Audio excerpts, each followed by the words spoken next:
Hey man, we got some H-Town legends in the building. Know what I'm talking about? South Park Coalition, K Rino Point Blank, signing the table. Signing the table. Point Blank, could you bless the table one time? No doubt. Man, this is an honor for real. We got legends in the building. Make sure you guys tune in. We're going to be talking about everything that has to do with history from the very beginnings to up to date for the next, how many months we got left? In the year? Yeah. 4. 4 months. All like 4 months with the next 4 albums that K-Rino going to drop on y'all. This last quarter. Yeah, I was like, man, I lost track. I was like, I don't even know what month we're in, bro. Just make sure you guys stay tuned. You're watching the Texas Underground Radar. Let's go. Yeah.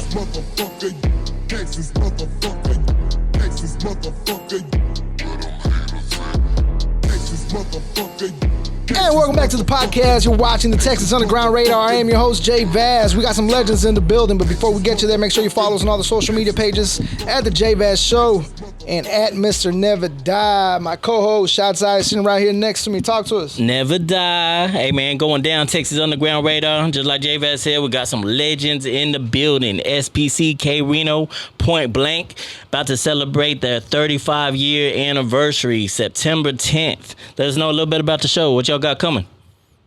Man, South Park Coalition, first click in not just Houston, but I would say in the southern region. On the South. Point Blank, Gangsta Nip, Dopey and the Terrorists, myself, Klondike Cat, PSK 13, among others, Cliche, everybody. And we are celebrating 35 years as a collective and in the business at the same time. So it's just basically a celebration for us, for our fan base, a tribute to our fan base who've been supporting us all these years, because it wouldn't be no 35 years if they weren't rocking with us. So it's going to be, in my opinion, one of, if not the biggest show to hit the city this year. Yeah. Because we've been doing this every 5 years since we did the 20-year anniversary. So anybody who was ever touched by anything we did, this is the moment to come out and see all of us under the same roof at the same time. It's a legendary event, man. Already. September the 10th. South Park Coalition anniversary concert. Yeah. At the Scout Bar. You know what I mean? 18307 Egret Bay Boulevard. Yeah. Scout Bar, man. It's going down on the 10th, man. Want to see all y'all in the building for real. And thank y'all for having us on the podcast, man. Man, it's all love. Man, we appreciate you guys making time for us. Yeah, for real. Yeah, appreciate y'all. So, speaking of the 35 years, man, let's take this way back. Way back, 1987. Back in the time. Back in the time. 1987, you guys founded SPC, South Park Coalition. You guys are pioneers in the game, especially here in the South, man, here in Houston, Texas. Can you take us back in time, man? What was it like back in 19? I was born in 87, so I'm really intrigued to hear about, hip hop period back in 87 and how you guys came about with the idea of South Park Coalition. I mean, it was different because you got to look at the landscape. You got to look at the artists who was popping in 1987. 1987, we were still jamming Run DMC, LL Cool J, Public Enemy. It was a different type of hip hop at that time, and so we was influenced by all that. But me being in the 11th grade, junior in high school, and I'm really just getting my feet wet in the game. I started rapping in '83, so in '87 I'm 4 years in. I'm still a baby, but we growing on the battle rap scene and all that underground scene, and I just wanted to put together a collective of the guys at that time that I was hanging out with. And there might have been 6 or 7 of us that were just going to my school, going to Sterling High. And I just put it together. I was like, man, we're going to name it something with South Park in it, something with South Park in it. And I saw the word coalition in a book. I said, yeah, I like that. Especially when I looked up the word, because I didn't know what it meant at the time. But and from that point on, man, we was a SPC. It just had a perfect ring to it. It sounded good, even though it wasn't but a handful of us and nobody knew who he was. But as y'all know, it started to grow as we started to add on members. We added on what I call the Jones rappers with Gangsta Nip and AC Chill and Klondike Cat and Murder One. Then Point Blank comes along a couple years later, and Dopey comes along, and so it just something in my eyes. I feel like it was destined. It was meant to happen because we created a movement, and it's a difference between just being in the game and just saying, okay, we some rappers and we just doing this music. But the South Park Coalition was and is actually a movement, that was created. It was a wave because the influence that we had and just the energy that was generated that we didn't even know we was generating, it was a beautiful thing to see. And the anticipation that built from when one of us would drop an album, then they would hear somebody on that album, and now the anticipation is, when is he coming out? Yeah, when he coming out. Who is that? Yeah. Who is that? When is he coming out? So that's what let us know that we had something special going on, and we was like, okay, well, you know what? We wouldn't. It wasn't structured or formulated. We just riding the wave, just making music. Oh, really? And it came together. I'll let Blank elaborate on it. Having fun, enjoying ourselves. For us to be 35 years in the game, and we look back at those times, and those times are very precious. Yeah. Them our memories. Yeah. That's our history. Yeah. So this SPC 35th anniversary, this like a family reunion to us. Yeah. It's gonna be more than just a concert. Yeah. Cause ain't none of us, we ain't Hollywood, we Hollywood. Yeah. You feel me? So we out there with our fans. Yeah. All us out there dealing with the fans, signing autographs, taking pictures. Some of us, some members we ain't seen in a minute. Like I said, it's just gonna be like a big family reunion. Out of all these years, them the biggest shows. Yeah. For us.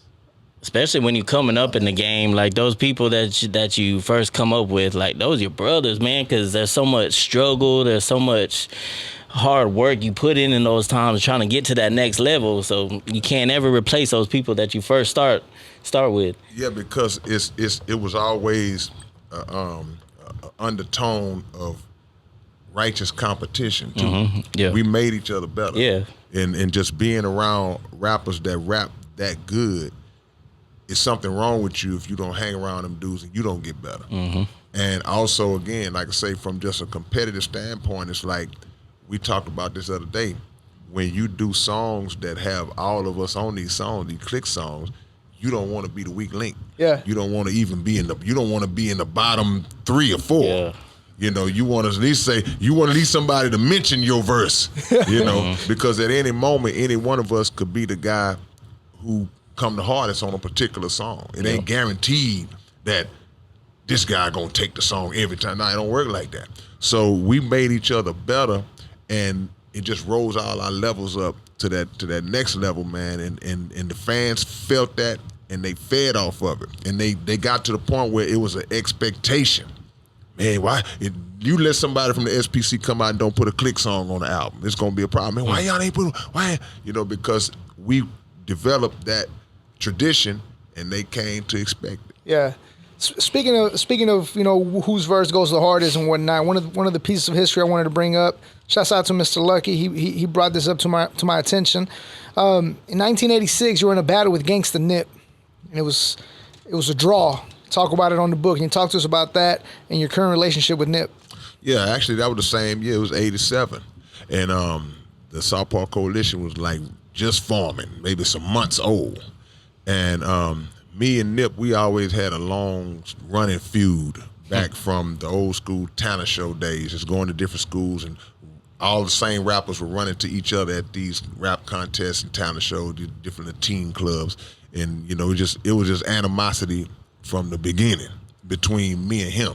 Even though he ran with Cat, he ran with AC, it's just something about me and him that we just clashed anytime we saw each other, but it was more talk than anything. So finally it was more so like, man, let's go ahead and do this. Like, you've been saying you the coldest in South Park, I've been saying I'm the coldest, so we just had to go on and square it out. But, like I said in the book, I wasn't gonna come to his school for 2 reasons, and he wasn't gonna come to my school for 2 reasons. Because it's like, okay, reason number 1, you're gonna have the advantage with all your people. Reason number 2, I might get jumped on.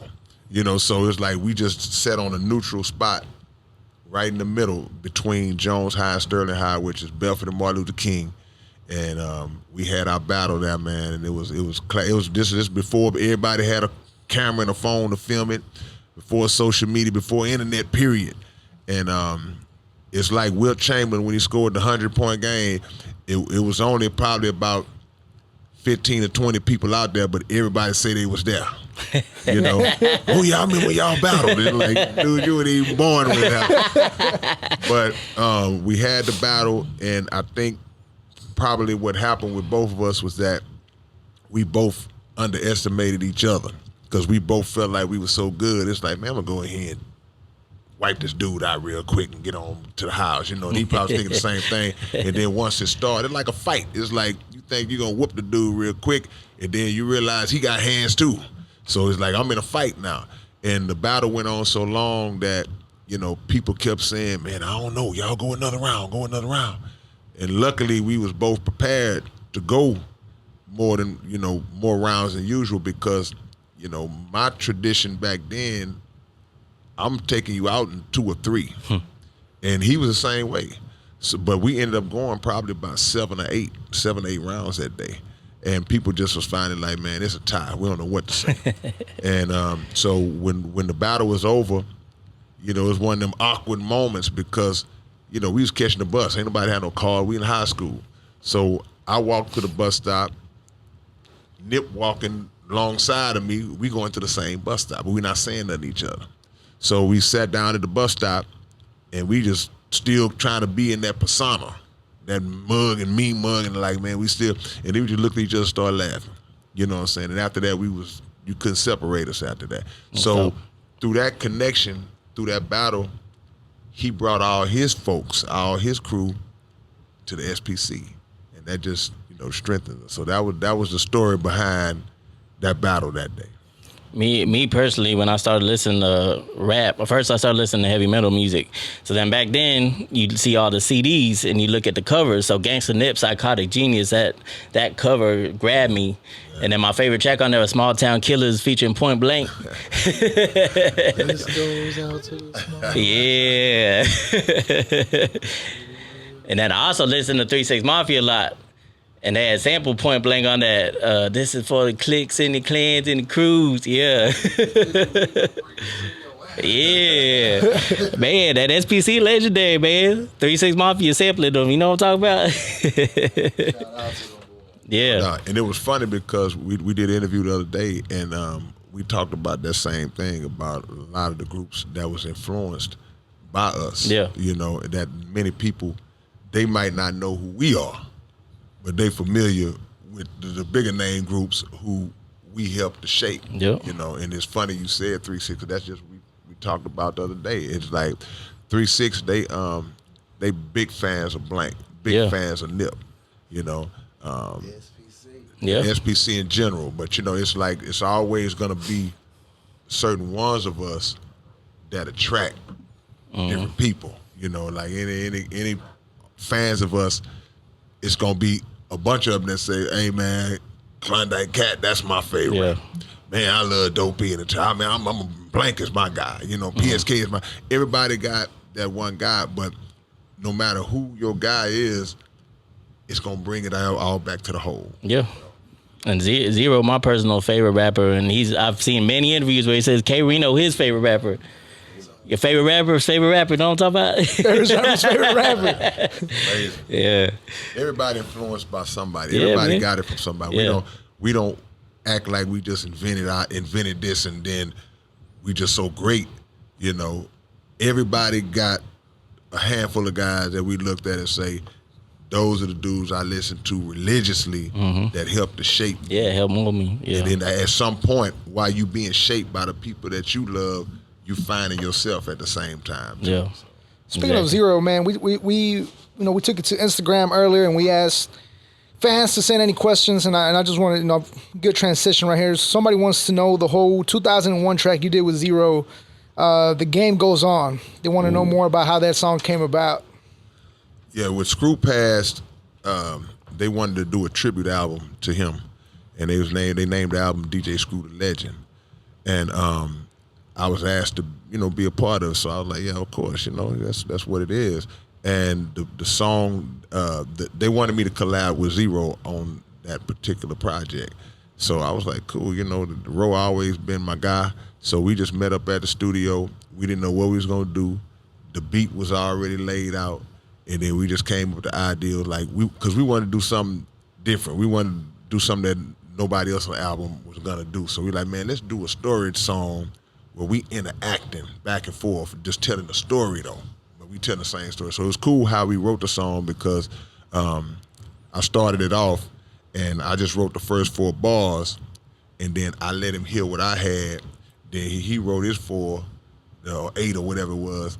And then once I heard what he had, I picked up from where he left off, and we just passing the baton, and then the story just came together. So that's how we sat there and wrote the whole song. And then you know how he is on the hooks. Yeah. And he put the hook on, and it was over after that. That's one of my favorite all-time songs, for real. And that's the first time I heard you, too, on that album, on that solo track you did. Yeah. I don't brag about cars and I don't brag about clothes. And see, that was a song I already had because they wanted to have songs that actually had Screw on. Was that on the No Mercy album? That was on No Mercy. Yeah. And that's called Why You Wanna Hate. Yeah. And they wanted songs that actually had Screw on them because people was getting it confused. They was like, they thought that Screw had actually slowed and chopped that album, but Screw had already passed. I think DJ D did the slowing and chopping on the album, but nah, it's just, I already had a song with Screw on it, and they was like, man, we want to put that on there too. It's like, cool, so that's what that was. Man, keeping it on Instagram, like I said, we asked the fans.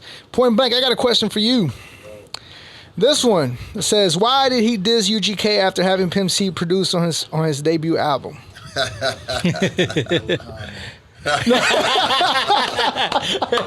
first and foremost, R.I.P. to the pimp. R.I.P. to Pimp. And I'm 50 years old today. You know what I mean?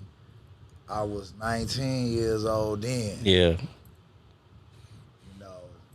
You moved different back then.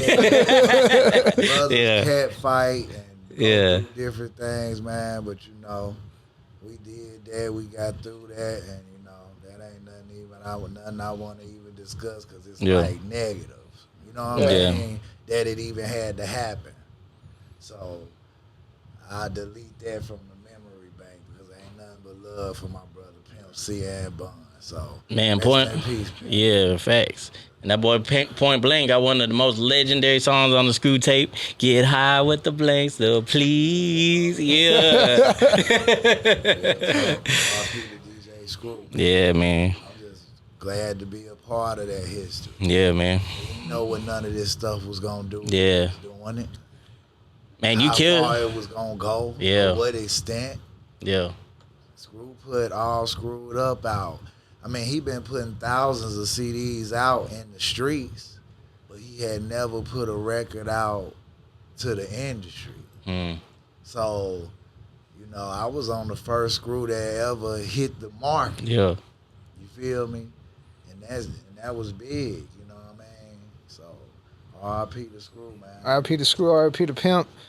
Speaking of Screw, you guys working with DJ Screw, how affiliated were you guys with him? I was close with Screw. I mean, Screw was a fan of my music before I even met him, first and foremost. I used to be in the hood, hearing people play my stuff on Screw. I'm like, damn, what's this? The whole remix don't even sound the same. And they make it, man, blank this, so, when I met him, Screw was already a fan. He already was a big fan of the blank stuff. My stuff was already in rotation. People over there be trying to get him to do it, but I was blessed. My whole career been blessed. I was blessed that Screw already loved me. He already doing my stuff before I even met him. You know what I mean? Yeah. So Screw had that ear, man. Yeah.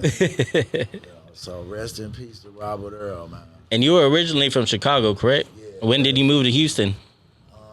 High school, freshman year. I went Oh, really? Sterling. I went to where K Rino. I transferred. I went to high school where K Rino was at already. Already. So freshman year, I was in Sterling High School in South Park. Already. And it's crazy because Screw was at Sterling too. Yeah. Yeah, that's how I met him. I met him in school. And like I say, people don't know, it's like he was DJing from day one. The day he introduced himself to me, he introduced himself to me as DJ Screw. And this was probably in like 1987. That's saying, so that's, that's like just a significant year. Yeah. In our history, but he was DJ Screw back then because I think he was in the 9th when I was in 11th. He was maybe a couple of years under me. And then I don't know if he finished or not, but I didn't see him much after that to going into my senior year or anything like that. But then once the South Park Coalition started really popping in the early 90s, then maybe 93, 94-ish, you start to really hear the reemergence of the name DJ Screw. And I'm like, okay, I know who that is, but it's like, what is he doing? Because I'm hearing his name everywhere. And then once I saw and we saw what he was doing, it was like, okay, all right, straight up. Because it was funny because it's like when we were at our height, they were kind of like an underground movement on the come up. Mm-hmm. They were the people who messed with them and rocked with them, they knew. But I can honestly say I didn't even know that they was coming like that. Yeah. I mean, it just all of a sudden the way it came to me was like just boom, because Fat Pat went to school with us as well. Fat Pat went to Sterling, and I never knew. I just used to hear the name Fat Pat, Fat Pat, Fat Pat, and I was like, who's Fat Pat? Then I remember they used to do shows at the bowling alley over there, off South Main, where that bowling alley was. I don't remember, but wherever it was, I went in there one night, and it was about 140 degrees inside that bad boy. It was blazing hot, and I got there at the end, and all I saw was a bunch of people coming out, and they was like, "Yeah, man, Fat Pat was here tonight." And I looked up, I see this dude walk out the door, drenched in sweat, and it's Patrick Hawkins, who I knew, just from the hood and went to school. So I said, "Man, you Fat Pat?" He was like, "Yeah, I was like, man, that's crazy." But it made sense too because, in school he was just like a class clown type of dude, just always having fun, always entertaining. So, it made sense when I seen that he had transitioned over into the rap. So that connection he had with Screw and all them, it just made sense, and I was cool with LD too, at that time. So. Oh, really? Already, man. I personally have a couple questions for you, man. One of my biggest question is, you drop so much music, and your music is it's not just gibberish. I mean, because anybody can sit here and write, cat, hat, bat, whatever. And what, I guess to begin with, what do you listen to every day that helps you keep your mind so sharp and then be able to produce so much work? 'Cause I mean, you talk about how you're trying to drop a project a month. Yeah. You know what I mean? And I mean, you have what, around 40? Over 50 now. Over 50. Only the wizard can do it. Yeah, we just celebrated 50 albums in 40 years in the game. Nice. But I don't listen to nothing every day. I don't listen to none of that I would say the same thing every day. Music is moods. Yeah. Some days you're in the mood to hear some rap. Some days you don't want to hear no rap. You want to listen to some old school R&B, some singing. Some days you don't want to hear no music at all. You just caught up in the documentaries or whatever it is. You just go with the mood that it take you. But, the motivation and the inspiration just comes from wanting to be the best you could be, just max out as an artist. And when you, like we've been blessed to do, develop a fan base, they come to expect product to come from you. But not only do they expect product to come from you, they expect a certain level, a certain standard, because it's a standard that we set for ourselves. We put ourselves under this pressure by being on the level that we on. Mm-hmm. So now it's like, people, they greedy in a good way. And like, okay, yeah, that album was jamming. Give me another one. Give me another one. that was jamming too. Give me another one. They're not, as long as it's like a drug, as long as it's getting them high, they gonna want some more. So, my mind frame is, I accept the challenge. You know, if you fit in what I'm doing, and you keep on putting pressure on me to do it again, I'm gonna do it again. So you give them as much as you can, and hopefully, you know, you don't wear them down or wear them out because you're giving too much. But I think if the product is good, they don't have a problem with it being too much. You know, it's like groceries. It's like, okay, you know what? You can go make 200, 300, 400 hours worth of groceries. That don't mean you got to eat it all the same day. Yeah. So if I drop 4, 5, 6, 7 albums, if you want to listen to them all, you can. But I've had fans that tell me, it's like, well, man, it takes me months to just go through. I haven't even listened to the third one or fourth. They just take their time, and that's cool. Yeah. Man, K Rino, he the definition of the MC, man. Like, if you ever do a feature with K Rino, you get K Rino on the track, you gonna see where you at. You know what I'm saying? Like, Yeah. you hear that K Rino verse and you're just like, dang, what am I gonna do with this song? With him on it. Yeah. Oh, man. Like, damn, how am I gonna come at this? but again, you know, just the reality of it is, it like it go back to that standard. Yeah. It's like when, like I said, when you set a standard.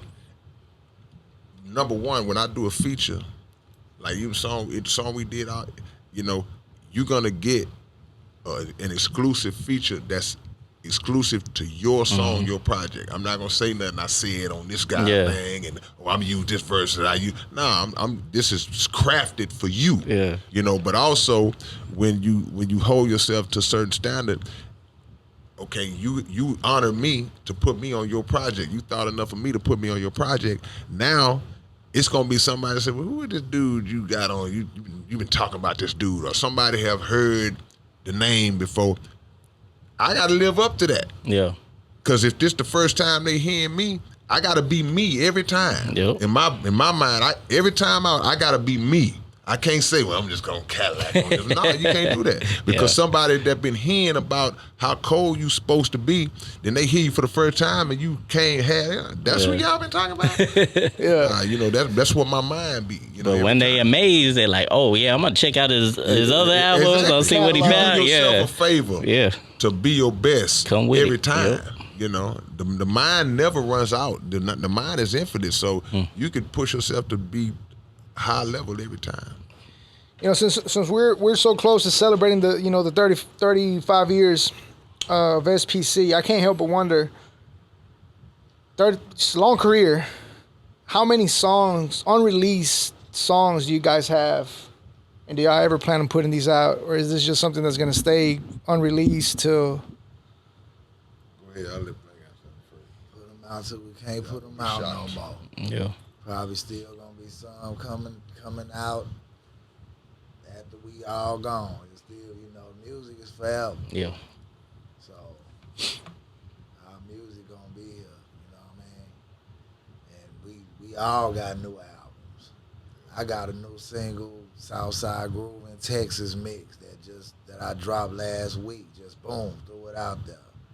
You know what I mean? I got a single dropping tonight at midnight called Worth More Dead. Yeah. You know what I mean? So be on the lookout for that. You know what I mean? Who'd you have produce that track? Ghetto Rancho. Yeah. Already. Shout out to Ghetto Rancho Music. You Already. what I mean? Single come out tonight. I ain't no ghetto DJ. But that makes sense now. But you know, people be surprised because people ask me that question. I don't have no music just stored up. I don't have no extra songs Let sitting it go. up. None of that. Because everything I make, I put it out. Yeah. Makes But, sense. you know, I plan on one of these days building and accumulating a library. You know, I really would have to just immerse myself in the lab. I would have to be one of those rappers, kind of like a Zero, who just have a lab at the crib and I could wake up at 2 in the morning if I want to and go make a song. You know, I do my thing and go. So I don't have a lot of extra stuff left over, but it's coming. It's coming. Have you guys ever ghostwritten for anybody? Oh yeah. I have. I won't say who. I never say who, but I ghostwrite all the time. Yeah. That's why I'm a ghost, because you don't know what I do. you're the third person that tells me they won't say who they ghostwrite for. Is that like just Well, that's why I think about it. That's why it's called Ghostwriting. Right. You know, you're not seen. It's like you just a spirit, a figment. So you know the writing has been done, but you know it's not my place to say. Yeah. But I did that when I did that. The only time that I would do that is if the artist didn't have an issue. If the artist was like, well, "Hey man, write me a song and I'm gonna give you credits for it," you know, then that's different, you know. But or just I'll put it like this: if there's an agreement, just say I write for a mainstream artist, he take off big. If there's something in the agreement that stipulates, well, man, I really don't want nobody to know that you wrote this for. That's cool. You know, that, as yeah. long as I get my bread or whatever. But if they not tripping and it could push me further, I'm gonna say, yeah, man, that dude with that #1 single, yeah, I wrote that. You know, but I'm gonna respect whatever the rules we stipulate before we do that. You end up finding out down the line. Yeah. You know what I mean? A lot of entertainers and R&B singers and rappers done wrote songs for the biggest R&B artists out here. Yeah. And they blew up first, and then they end up coming out. Like Neo, he was writing hits. Yeah. For, you know what I mean? He done wrote a Beyonce song, I think. The You know Dream, what I mean? too. Right. So, I mean, that's just like the code. Yeah. You know, you ain't gonna say who wrote it, but Right. them people, you know, got they publishing, get they writers from the songs. Why you think they be so rich already? Yeah. When man. we get introduced to them. Yeah. Because they don't roll some shit. Yeah. And that's Make where the that money bread. and that's where the money be. Yeah. You know, when they're publishing, some people just they content being behind the scenes like that. Like, man, I done wrote some, you know, it's like Gilly come to mind. You know, Gilly the Kid, you know, he wrote a lot of dope stuff, you know. So it's for other artists. So it's like that is if you're publishing like Blank was saying is on point, man, you stand to do way better in that capacity than even trying to be an artist. Yeah. You know what I'm saying? Because the art, being an artist, in most cases will get you the fame, but it's not always guaranteed to get you the money. Get you the You money. might get the money, but it ain't guaranteed. Yeah. And it's so crazy in the Mexican regional music. On the credits, they put who writes the songs, and then you get into hip hop, and it's like, Yeah. Well, you know, back in the days, like if you buy a record, see, we're in a digital world now. So if people are getting their music on iTunes, Spotify, you just getting straight to the stream, so you ain't able to read no credits and see all that. But back in the days, and still to this day, because we still do physical copies, you going to see all that on our stuff. You going to see who produced it. You see it. Yeah. Yeah. You go to credits, it's gonna show them artists, it's gonna show the producer and written by, you know. Yeah. See, that all that needs to still be prevalent because it's like, you know, you never know. Yeah. What if somebody hears another artist say, man, so you wrote that song, I like that song. Then he say, no, cool, I got this guy, man. He pretty nice, and I'll plug you in. That leads you to more action, you know. Yeah. So, but now we still make it be known. You could open up our insert and see who did what. Yeah. You know, put it on. man. Speaking of old CDs and whatnot from back in the day, one of the questions that we had on here as well was for both of you guys. When the whole North and South beef was going on in Houston, how did you guys handle it as artists, and what were you doing to you know, I guess stay away from the whole South and North beef that was going on back in the day? Yeah, I'll let Blank go first on that. We was just doing our music, bro. We was just doing our music. A lot of them beefs was personal beefs. You know, against different you know what I mean? If you really wasn't sucked into it, then you ain't had nothing to do with it. If somebody approach you, I don't care if they from the north side or North Alaska. If somebody attack you and come at you, it don't matter where they from. Everybody gonna respond the same. Yeah. Yeah, and I never got caught up in there. I don't think we got caught. That kind of came after our wave. You know what I'm saying? Just to be honest with you, because we started hearing about it, but we always was blessed to move freely throughout the city. We moved freely throughout the city because you got to look. 2 of our brothers, 2 of our members were signed to Rap-A-Lot Records. You know, we know Rap-A-Lot Records, that's Fifth Ward, you know what I'm saying? It's South Park and Fifth Ward. It's like, but that was never a situation because we was instantly ingratiated. But we heard about this situation, but that wasn't something that, in my eyes, got a lot of traction. It got a little publicity, but it didn't get a lot of traction because what always happens was secretly the people on the north side, they had love for the people on the south because of the music. You know, they love the music, you know, and we came along first as far as having artists that kind of popped off first. So it was just only natural that people was on the north, like, man, I'd heard people say it, like, man, I was on the north side, like, you know, feeling some kind of way about loving south side music. Yeah, I heard Paul Wall say that. Yeah, so but it's the reality because the music transcends the BS. Mm-hmm. That's what make it beautiful. It's like the music is so dope that it was bigger than the beef. And a lot of the cats that may have had the issues on North and South, a lot of them cats is cool to this day. They work together and did work together. So that's a blessing, you know. It's a beautiful thing, man. But that's a unique quality that Houston have, in my opinion. You know, Blank hit the nail on the head. A lot of them situations, it don't necessarily be North and South. It just be personal. Like, I had a problem with this guy. Yeah. He just happened to be from the north side. Yeah. So I mean, whoever fighting happened to be around. Yeah. Right. You know what I mean? Yeah. If you around it, that's what's gonna end up happening. Right. Yeah. But you know, we all older now. Yeah, So of the course. lesson to that question is to avoid that. Yeah, facts. Cause that ain't gotta be happening. Yeah. That ain't the way.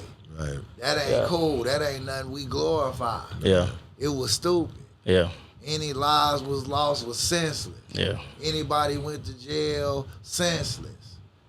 Ruined their family. Lost too many legends, man. So, you know. And back to the old thought process.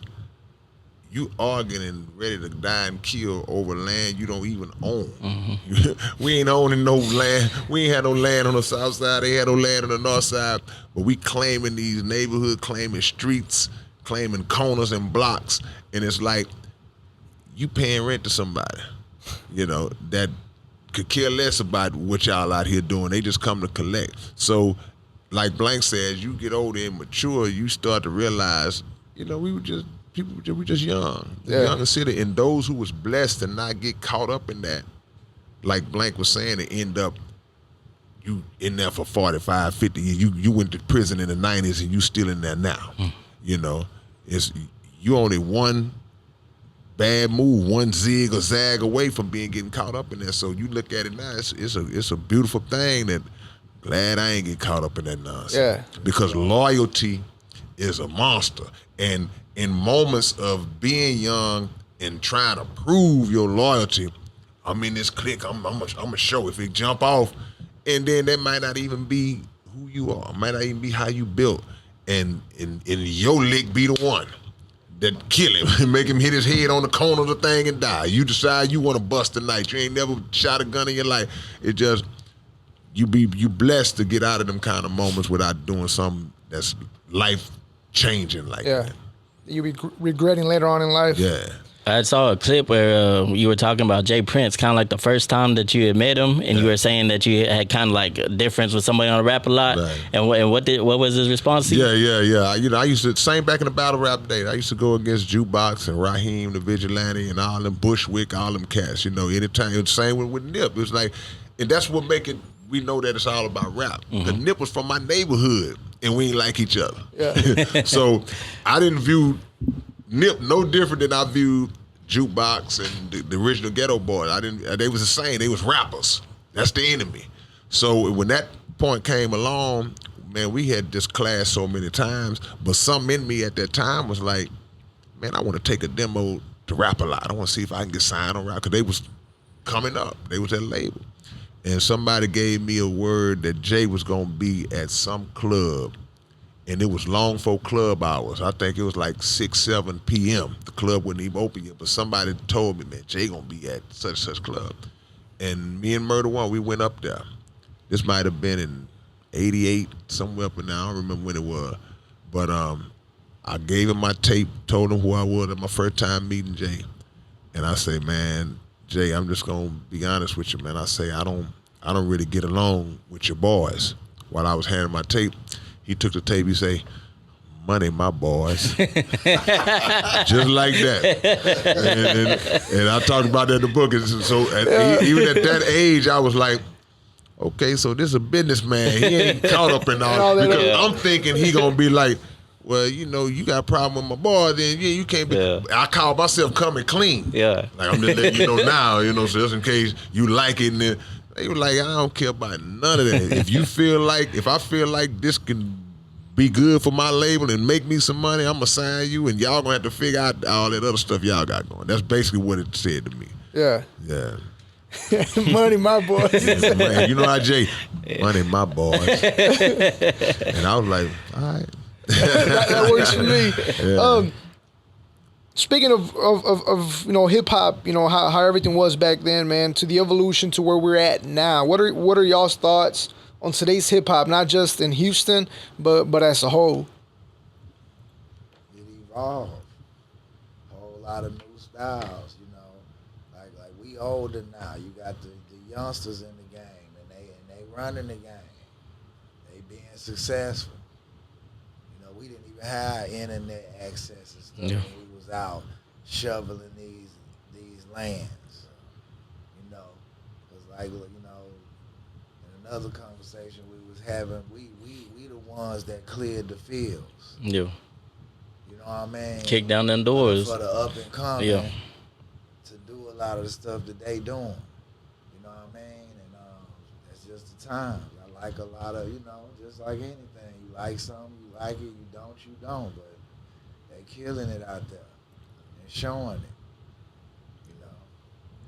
Yeah, and then you get older, and as long as we've been doing it, you know, you start focusing more on the business aspect of it in terms of like trying to educate on your young boys. guys. Yeah, the money, my boy. And just educating young guys and female artists coming up to be about your business. Facts. See, because we came into the game where the first thought was being about the love of it. We weren't thinking business when we first came in. It was like, man, we just love rapping. We want to do it. But then you get to a point where you say, okay, I think I'm good enough to be in the industry. But now the thought process in the beginning is industry being formed and shaping yourself to be industry ready out the gate. You got parents training their children out the gate to be industry ready, you know, kind of like on some modern day Joe Jackson type stuff. So my message is always to these artists about focusing on ownership, focusing on not letting yourself get pimped, you know, by the industry, you know, because the talent takes care of itself. God blessed us with the talent. That's already naturally in you. But what's not naturally in you is the business savvy, where you got to figure out what publishing is. You got to figure out how to make sure I ain't signing a crazy contract that's just bending me over. You know, all of these things have to be instilled in the young artist early on, so that front end protection, that front end work protects you on the back end. So now you see all these artists that can come out of any city that can look up and, man, he the hottest thing, she the hottest thing. We got artists right here out of the city of Houston that's some of the biggest artists in the world. You like a Megan Thee Stallion or a Travis Scott. These are artists right out of our city that are some of the biggest, not rappers, but artists in the world. But what if they business hand wasn't like it needed to be, or just to whether they didn't have that part taken care of, all that fame and all that money that was generated for, it'll be generated for somebody else. So we try to teach educating yourself on the business, and at the same time, still learning ourselves. Because like Blank say, the game is evolving, so stuff come along. We talk about a time where we started, wasn't no internet. So we had to adjust to that. When everybody getting on these social media, a new social media platform come on, we got to adjust to that. Yeah. Because if you don't, Get left you behind. get left behind. Yeah. So Yeah. Speaking of all these artists, man, has there been an artist that you guys would have liked to work with and never got the chance to? Houston or just anywhere? Just in general? It go outside the genre of rap for me. You know, I would love to work with Prince. Still would love to work with Stevie Wonder. So it's bigger than rap. But as far as rappers go, you know, KRS-One, my favorite rapper. Run DMC. I go old school. Tila Rock, people like that. The people that's still a realistic possibility as long as we all vertical. You know what I'm saying? But Stevie and Prince is like them my dudes right there. Yeah. I mean, any successful artist out there that's out there doing the same thing you're doing is always going to be an honor to work with them, no matter who it is. No specifics. You want to work with the best. You want to work with who hot. You know what I mean? Yeah. You know, ones you love the most. You want to do songs with them. So that's just natural instinct. You know what I mean? Yeah. That come with the tear. That I wouldn't even focus on that as much. that's gonna happen. You know what I mean? Yeah. Just being good. Keep being good. Keep being better. All that's gonna happen. I mean, Man, keep living. one of the things that you know, I've run into you, K-Rino, a couple of times, and one of my, I guess, personal questions would be, being that you guys are legends in our eyes, and you know, legends out here in Houston, how do you guys stay so humble, man, and continue to show love to, I mean, just the random people? I mean, when I first met you, it was at Grimm's video shoot, and you just random people coming up to you, and you were just talking to them like you knew these people from back in the day or something. And you know, how do you guys stay so humble, even though you guys know you guys are legends, and that you've done so much for our hip hop industry community out here in Houston? For me, it starts with knowing that I didn't give myself the gift. The gift come from God. So I would be disrespectful, ungrateful, and arrogant to walk around like I'm just so incredible because it's in and of myself. Whatever people see in me, God deposited in me. So I have to be humble with the gift he gave me. And also, being artists who do this for a living, you know, we blessed to do this for a living. We understand where our bread is buttered. You know, we know who make us. So if a person comes to me, and whether they totally knowledgeable about my career or whether they just know a little bit, or whether they seen somebody else react in a certain way and they say, let me try to get an autograph, a picture too, regardless of what it is, it's an appreciation there. Because anytime I pull in to put some of that high $3, $4 gas in my tank, that money that comes out of my pocket was generated through some love that an individual saw fit to purchase one of my songs, one of my albums. You know, that's where it's generated from. So what kind of dude would I be to if a supporter comes up to me and all they want is a picture, all they want is you to sign this, or either all they want is just a little conversation and interaction. You know, that would be really disrespectful to not give them that. You know, so and plus, we just ain't built like that. You know, it's not nothing that's artificial or nothing that's just scripted. Okay, here comes a fan. Let me click into friendly mode. No, that's just who we are. You know, as long as you come with respect, then that's what you're gonna get. You're gonna get that conversation. We don't look at people like, I don't look at you as just, you're not just a dollar sign. I look at you because the conversation in Blank and Bear Witness, the conversations turn into displays of them showing how knowledgeable that they are about us. They'll start talking, man, I remember when you made such and such. They'll start telling you about stuff that you ain't even remember you did. Songs that you don't, quoting the lyrics, are like, man, I don't even know the words of that. They know all the words. So you have to be grateful for that. And for me, and I know Blank can attest to, that's an aspect of it that's called, when you say it's rewarding, but it's also something that don't never get old. Don't never get old. I'm never looking like, oh, here they come. I don't never think like that. You know, I'm actually looking like, well, come on. Because sometimes in this industry, you got so many artists that kind of are standoffish like that, and for whatever reasons, but you see it in them, and so the fans are like, I don't know how he gonna be. Yeah. And you see it. So I'll break the ice. I'm like, man, come on, holler at your boy. You know what I'm saying? Like, just, you can see the relief, like, oh, he cool. You know what I'm saying? That's a blessing, man. Hey, you talk about that. Elaborate on it, too, though. You talk about it on the new album, On the Way Down. That's one of my favorite tracks out there. That's what it's about. That's a real fan. Yeah. You don't reject your love. These people love you. These people been going our whole journey with us. So when they come, they might be a little excited or whatever, but you embracing that love, that make me feel good. Man, you know what I mean? Yeah. Man, that's blank. You just embrace that. You don't push that away. You know what I mean? Without them, there's no you. Facts. That's why we what we at. That's why we still what we at. That's why we still able to do what we love to do. Because if it wasn't no demand for you, or wasn't nobody checking for you or asking about you, it's a hobby. It's no existence. Yeah, it's a hobby. It's a hobby at this point. Yeah, so we keep delivering music because we got people that want it. And then timing be, man, you could be down some days. And you walking through Walmart, and you just, man, I ain't really feeling today. And a fan will come up and, man, just make your whole day.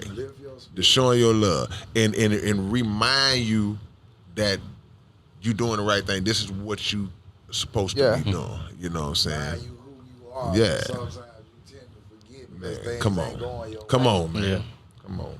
That'll happen to me. Yeah, everybody. See, people, You know what I mean? Like, people lie when they talk about everything don't be peachy all the time. Yeah, it's like sometimes this industry, especially when you doing it all yourself, we do this ourselves.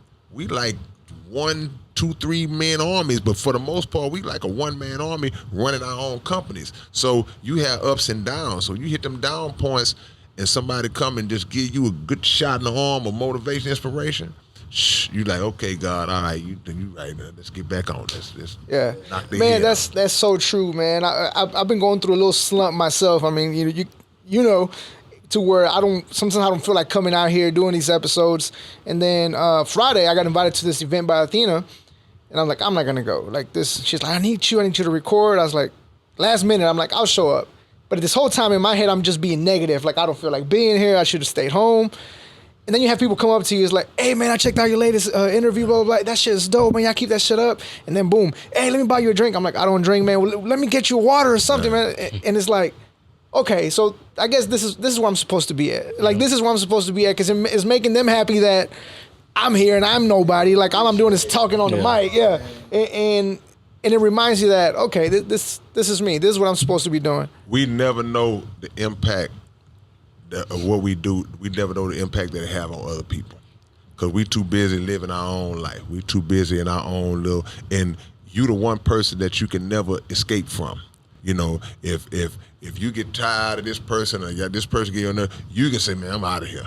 You can separate. You can never separate yourself from yourself. So you be in your own head all the time, and sometimes you can bring yourself down. It's like, man, ain't nobody listening to this stuff, man. Ain't nobody listening to my podcast, man. But you don't know. And that, like you say, somebody come up to you, man, that episode you did was such, man. And you like, man, I almost didn't even run that one. I thought it was trash. You might not jump off quick as you wanted to jump off. Right. Yeah. They might not get it soon as you want them to get it. What I mean? It's going to happen in time. Yeah. Like me and K Rino both, we done been overseas. Australia, Helsinki, Finland. To go way overseas, 20-hour flights, and got people wrapped around a building to see you. That's crazy. I ain't even want to come back. Right. I was like, it's out Yeah. You know what I mean? Yeah. He ain't not lying. Signed every Yeah. time. Yeah. People came in there holding stacks of shit. Right. They Right. buying what you got, but Right. they done brought stuff for you to sign. Yeah. Ain't no getting tired. Right. Yeah. This what we yearn and love to do. Yeah. Come on, man.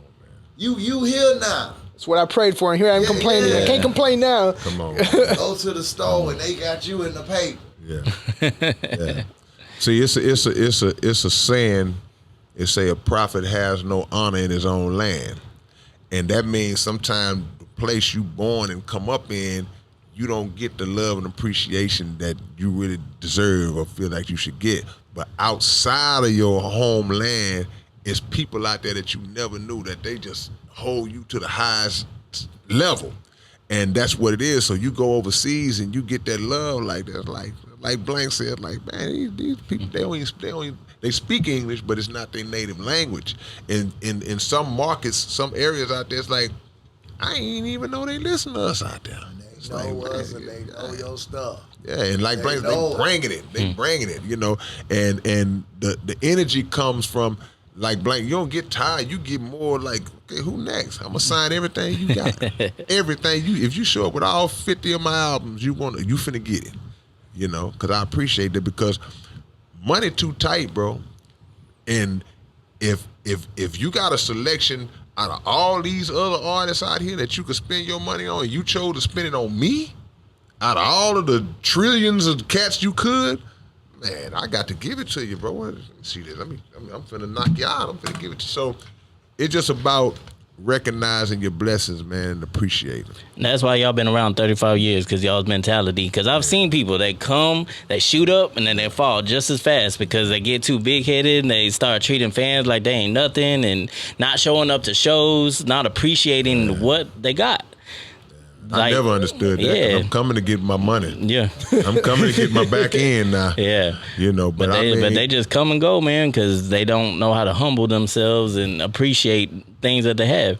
it's like a good relationship. You know, you dog out a good woman or something, and then she finally leave you, and then you look up and she doing way better without you. It's like you appreciate it now. And she, so it's like a lot of artists have went through that, you know, because the success became a nuisance to them. It became an annoyance to them. You know, they love the money, but you got to know what you sign up for, and all that come with the territory, man. Yeah. But luckily for us, thankfully for us, we view the fans as a blessing to us. That's a beautiful component of the whole to us. It's like you got the appreciation of the art, you got the money, you got the fan. All of them is in the same box with everything to why we do this. You know what I'm saying? So what projects y'all got coming up next? You got names for the albums y'all working on? Yeah, my new album is called Telekinesis. Yeah. Like telekinesis, but stick that K in the middle of it. Yeah. And it'll be out the first week of September, right on time for the 35-year anniversary concert. Oh, And like you mentioned earlier, I dropped Blessed in the Burden late last year, and I wrote 2 books during the pandemic. This is the first one. It's called Life Lessons and Lyrics. It's more like an autobiography. And I wrote a writing teaching tool for writers called Behind These Bars, these kind of bars. And so any of that stuff, physical copies are available on southparkcoalition.net. But of course, the digital sites that everybody deals with, you can get any of our music from that. Already. And you Point Blank, you got a new album coming out? You just been working on singles, or? Yeah, I just dropped the 2 singles, Southside Groove and Texas Mix, and Worth More Dead. Already. Got CJ the Good, my artist. We got albums out on him. Pick up the campaign, something to bump and grind to, and the re-election coming up. Reckless Clan, go get the new haters, the new love. Shout out to PSK 13, Ice Lord, and back to that South Park Coalition 35th anniversary. You gonna see everybody that was with us or came up with us in our culture. You You gonna see them. You get a living history lesson, man. Yeah. Like I say, you talking A about rare one too, because 35 years don't just happen, and especially the whole group showing up and putting the show together don't just happen every day. Right. And then like Blank was saying, you gonna really get a chance to really see. I don't think other concerts are like the way we do ours. Like I say, it is a family vibe. You know, we out on the floor. You know, we ain't in some of the backstage area where VIP. you don't see us until and then we never touch y'all. When they announce us, we come out, do our thing, and then we go back that way. Yeah. We come out, do our thing. We already out there, but we do our thing, then we go that way. We go towards the people after the fact. So, you know, that's rare, man. That's rare, you know. We ain't coming in the back. Yeah, right. We came through the front door. Yeah. We might walk in the same time as a couple of the fans. Excuse me, hey, what's up? Walk bringing some merch in the door, you know. But but that's just the vibe, man. It's the vibe, and I think that's one of the things that the people appreciate about us. That you know that we accessible, you know, and they know that they're gonna get an experience when you come to South Park Coalition concert. You get an experience. You ain't just pay your money and then they rap and then they gone. You gonna get an experience. You know, one of you guys might say something to you that just inspirational to you. They might take a picture and get on the phone and talk to your homeboy who couldn't make it on FaceTime. You know, that's type of stuff we do. You know, so those experiences don't come along, you know, all the time. One of the questions I forgot to ask earlier. Whenever in 2016, when you dropped the 7 albums in one day, was that some sort of record or something? Has that ever been done before? Is this? No, it ain't never been done the way I did it. People have put out a lot of music at one time, but in my research, I'll always find out that it was songs they already had done. They had a library. They had stuff put up. They had remixes and stuff. So they never did it like I did. All mine was from the ground up, organic. Specifically for that project. So they could say, well, this guy did it. Okay, yeah, he did, but by 30 of them songs, he did them songs back in 2010. Nah, that don't count. You know, mine was straight for the 7 that came out. They was all new stuff. So it never was officially registered or put an application in for the Guinness Book or nothing like that, but you know, I know that nobody never did. But if you know, you know. In the hearts of the fans, we know. Yeah. Nobody have done it. Yeah. And what was the idea? What made that the idea of, you know what, I'm gonna drop seven tapes this day? It didn't start like that. I was gonna drop 100 songs at one time. That was the first. That was the origins of it. But then I started writing. I got to like that 3rd song. I was like, man, I ain't finna write no 100 songs. Man, that's a lot. So I started thinking about it. I said, man, what if I do like 80-something songs? Then I settled on that number, and I was like, what if I broke that down into like albums and put like 12 on each one? The number came out to be 7. So I was like, okay, well, that's what it's gonna be then. So we just made, I think the total was like 84 songs with about 12 on each one, 13 here and there, and then it came out to be 7 albums. So 7 albums. And one of those projects, I can't remember exactly which one it was, and this is just to you had a song on there where it's talking about flat Earth versus. That was on the 4-piece. That was on the 4-piece. The 4-piece came out in 2018. So I dropped a 7 in 2016, but I turned around and dropped 4 in one day, 2 years later.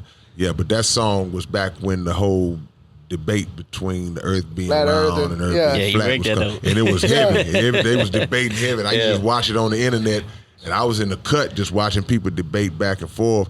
So I was like, man, it'd be a good idea to make a song like 2 people debating that argument. So I had to research the flat side to get they all, because I wanted it to be fair, you know. Yeah. I didn't want to see the 4-piece. Yeah, the 4-piece was Lightning Language, Then and Now, 3 weeks later.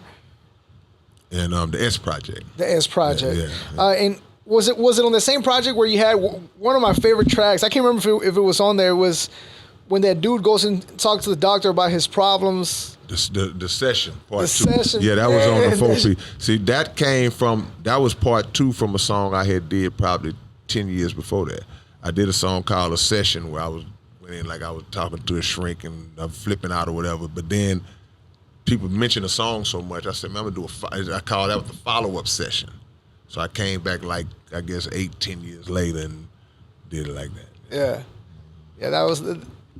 I like that song, man. It was just unexpected and turn around, and the doctor had more problems than I did. You got to go listen to part 1. Yeah. That's what make it connect when you hear it's me and the same guy, me and the same doctor, and from part 1, I had the issue. In part 2, he lost it. So yeah.